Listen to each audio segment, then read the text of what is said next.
Sanibonani wey'ngane zakwethu, ake nginibelele phinde futhi nginamukele kuyona i-channel le ehamba phambili i-Radio Inc. Lami igama ngimfeza ngithuthi ungakho bathi la sibona amagumede. Mothi mhlawumbe usemusha kuleli khasi, ngizophinde ngicela ngisho uya-subscribe, ungakhohlwa ukukhomenta nokulike nokushare. Okuyikhona okukhulu kunakho konke, wey'ngane zakwethu, kubika ukuthi owesilisa uzidonsela amanzi ngomselo ngokucela ugwayi, uhlinze okwesilwane, wanqunywa intambo, wakhishwa izitho zomzimba ngokuthola kwelanga umnumzane Sibusiso Bhoqo Nduli obeneminyaka engu-43. Unqunywe ngomunye wesilisa emva kokuba acela ugwayi.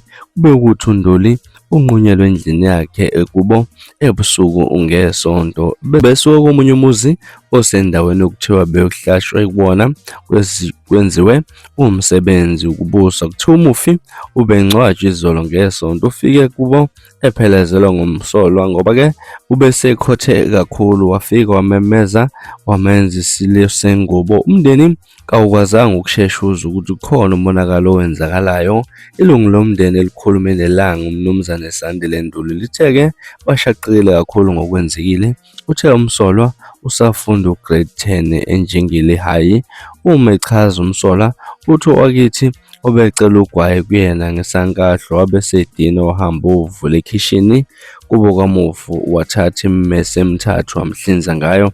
Ngesikhathi emlethe ekhaya usexa kophuzo, ubekhona ugogo ababonile befika bangena endlini. Ufike wavula endlini wamngenisa, bahlala isikhashana.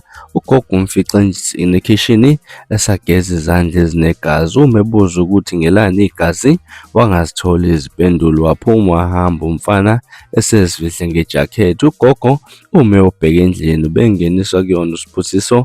Ufike sekonakele ukuchaza uNduli. Intatheli liphephandaba izibone amathupha isithombe sesigameko esikhombisa amathumbu ephumele ngaphandle, isitho somzimba sangaphambili sinquyiwe nomqala unqunyiwe. Umakhelwane okhulume naleli phephandaba akawuvala umlomo ngalesi sigameko.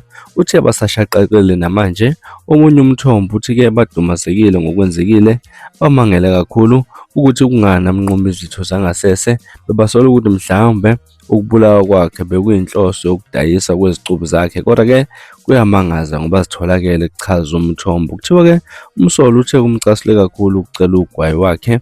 Kuvele ukuthi umsolwa uzinikele emaphoyiseni angakubi. Imizamo yokuthola ukukhulumela amaphoyisa kayizange kuphumelela kwaze kwashaya isikhathi sokuthi-ke iphephandaba lishicilele lolu daba. Ngane zakwethu, izonandaba esinibekela namhlanje zihamba phambili la kuthinta khona udaba olubuhlungu, abantu abakhombisa ukuphila nobulwane, la khona-ke insizwe esincane inqume yabulala laphana ubaba oneminyaka engu-43 ngenxa yokuthi imcele ugwayi ngesankahlo. Ngane wethu, ngakuthini mhlawumbe kwakho ukuphawula?